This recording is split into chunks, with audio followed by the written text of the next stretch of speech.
Ahlan bikoum, Azoul, bonjour. Souvent, nous réduisons la démocratie aux élections. On vote, donc on est en démocratie. Ce n'est pas exact.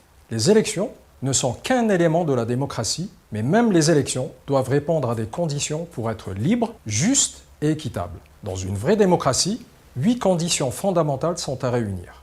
Il faut le respect effectif des libertés de pensée, de conscience, de presse, des libertés syndicales, d'association, de réunion et de manifestation. Elles doivent se tenir de façon régulière et fixée selon la loi. Le suffrage doit être universel sur la base d'un homme égale une voix.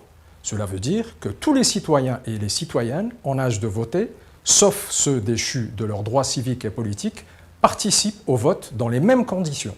Le secret du vote doit être garanti. Chacun vote selon sa conscience et ses opinions politiques sans que cela puisse lui porter préjudice. Un organisme indépendant de gestion et de contrôle des élections, impartial et légitime est nécessaire.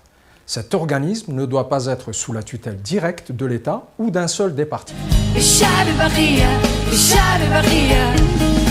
Les élections, c'est aussi des listes électorales à jour. Les listes électorales doivent être révisées régulièrement à partir du fichier d'état civil à jour. La commission d'organisation indépendante doit superviser cette opération. Un accès équitable aux médias pour tous les candidats.